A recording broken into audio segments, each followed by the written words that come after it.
Assalamualaikum warahmatullahi wabarakatuh. Jumpa lagi dengan channel Rasa Napoleon Berbagi Cerita. Saya akan bercerita tentang ayat yang saya baca menjelang jam 12 malam tadi. Jadi setelah matahari terbenam, perintahkan baca Al-Quran, dan menjelang matahari terbit baca Al-Quran. Dan ini saya akan bacakan juz 29 surat 76 ayat 23. A'udzubillahi minasyaitonirrajim. Bismillahirrahmanirrahim. Inna nahnu nazzalna alaikal qur'ana tanzila. Artinya, telah diturunkan Al-Quran dengan berangsur-angsur. Jadi Al-Quran ini bacaan. Ini jelas telah diturunkan Al-Quran berangsur-angsur. Jadi itu adalah Al-Quran itu adalah bacaan. Nah, bacaan ini mulai dari Iqra bismi rabbikal ladzi khalaq, turunnya berangsur-angsur. Tapi perintah Iqra itu adalah perintah membaca kitab. Jadi kitab ini dimulai dari Al-Fatihah sampai Anas, dan susunan itu sudah ada sejak Adam alaihissalam diciptakan sebagai khalifah pertama. Disitulah Adam alaihissalam mampu menyebutkan ilmu-ilmu pencipta langit dan bumi, sementara malaikat tidak mampu. Tapi jadi yang malaikat tidak mampu itu ilmu. Apabila tidak diajarkan pencipta langit dan bumi, dia tidak bisa. Tapi kalau cuma menyebut, malaikat pasti mampu nyebut Asmaul Husna itu.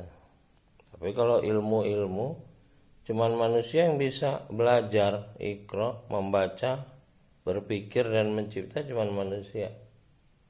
Disitulah mereka diperintahkan sujud, karena mereka tidak diberi kapasitas sebagai khalifah.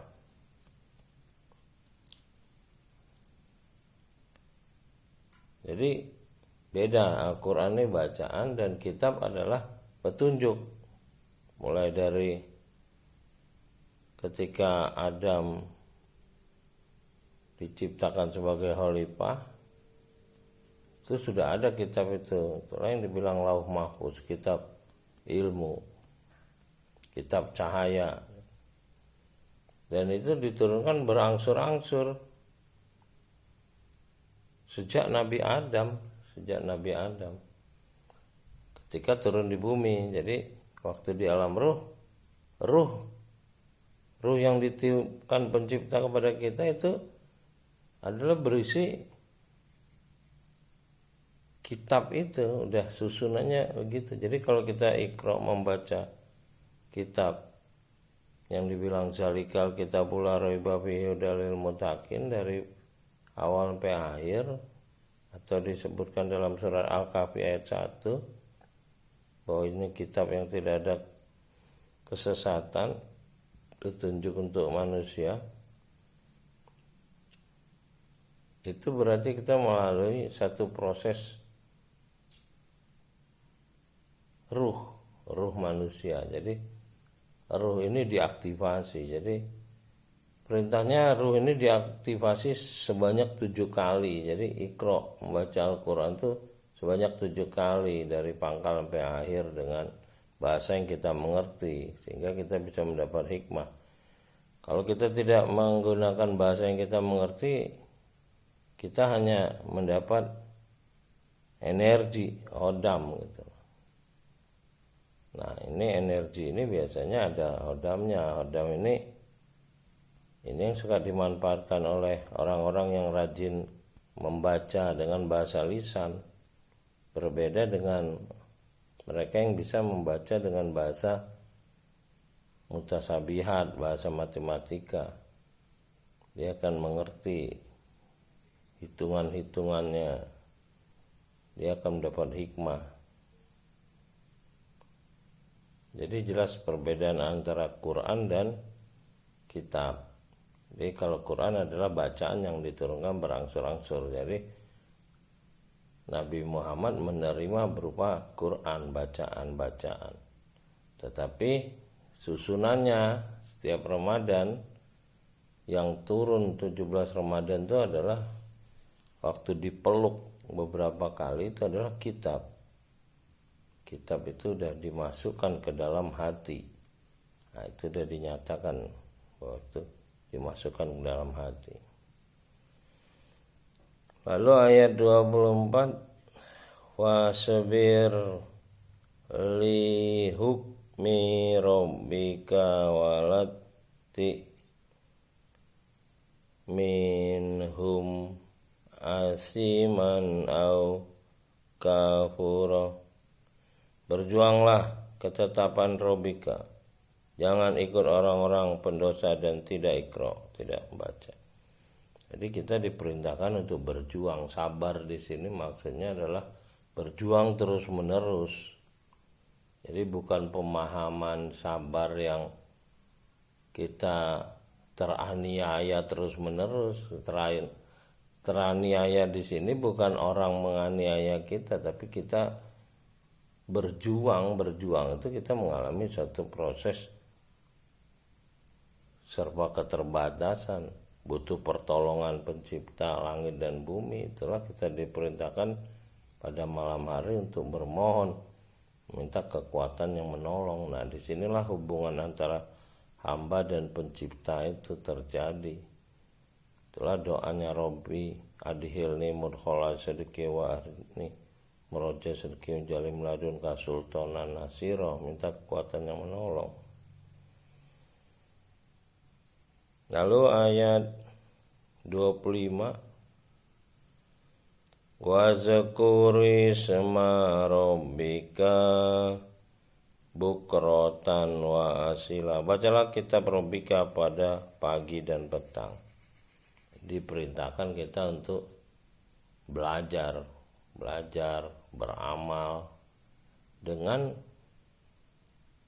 bacaan petunjuk pada kita itu. Jadi dari pagi sampai petang kita diminta untuk mengamalkan. Jadi perintah di sini adalah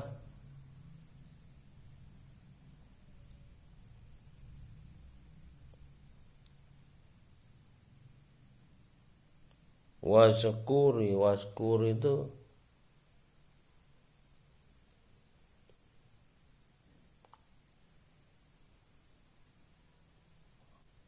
bisa mensyukuri, bisa juga berzikir. Jadi asal katanya huruf-hurufnya sama dengan huruf, ada zal, ada kaf, ada ro. Jadi kita bisa melihat dari akar kata ini. Akar katanya adalah zikir, belajar mengamalkannya. Jadi itulah yang dibilang mendirikan sholat sebetulnya.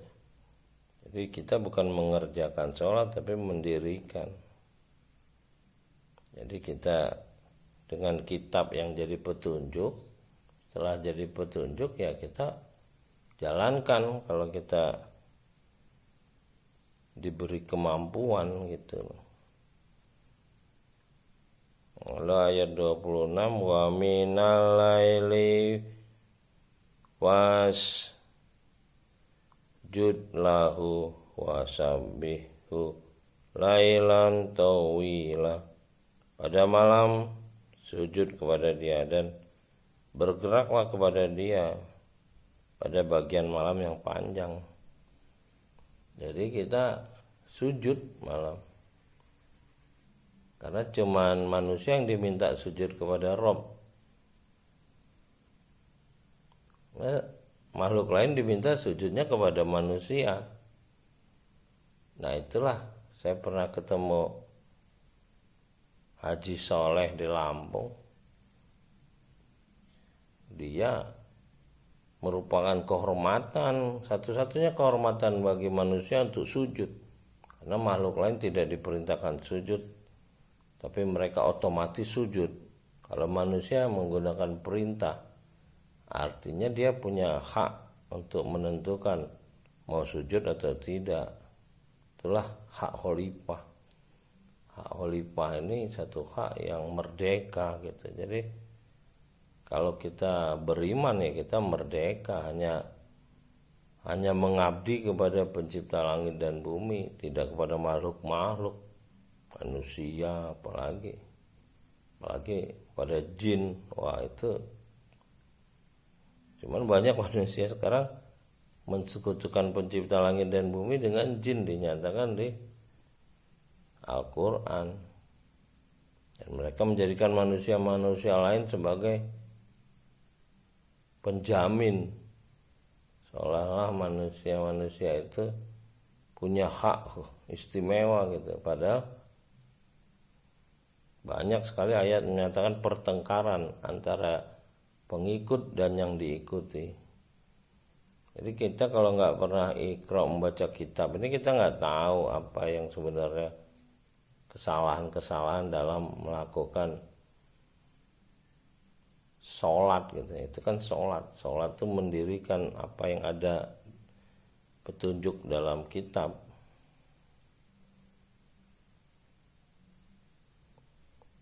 Dan bergeraklah, subhanallah itu bergerak seperti perintah Isra Mi'raj itu bergerak, subhana, bergerak. Jadi bukan menyebut-nyebut gitu. Yang menyebut-nyebut itu boleh juga ya, sebagai amalan lisan, nanti ada energi yang mungkin bermanfaat bagi orang-orang tertentu. Tapi di sini adalah bergerak, pikiran kita bergerak dengan iqra, kita membaca, kita bisa berpikir bergerak. Itulah yang dilakukan Nabi Ibrahim alaihissalam, berpikir, tafakur, mengenali pencipta langit dan bumi, alam semesta. Pada bagian malam yang panjang, jadi kita orang-orang yang belajar pada malam banyak menemukan. Jadi ya kita kebetulan pernah kuliah gitu ya, kita yang mengerjakan tugas sampai menjelang pagi, kondisi sangat lelah, disitulah kita kadang menemukan sesuatu yang terbaik gitu loh. Kalau yang lain-lain yang tidur itu biasanya nggak mendapat apa-apa. Ya ini pengalaman kita pernah kuliah, pernah belajar gitu. Jadi kebiasaan kuliah ini ya dari kebiasaan perintah iqra pada malam hari belajar, karena pada siang hari kita sibuk dengan urusan-urusan dunia. Lalu ayat 29 ujungnya menyatakan ila rabbihi sabila. Jadi menempuh jalan kepada rabbihi. Jadi visi saya yang kedua adalah muqarrabun, perjalanan mendekatkan diri kepada Rabb. Nah, alhamdulillah saya bertemu dengan ini, ila rabbihi sabila, ini jalan kepada Rabb. Jadi jalan kepada Rabb itu adalah Al-Quran, bacaan. Jadi kita baca. Nah, bacaan yang sudah tersusun, yang sejak dari awal, dari sebagai khalifah Adam di alam ruh, itu udah berupa kitab.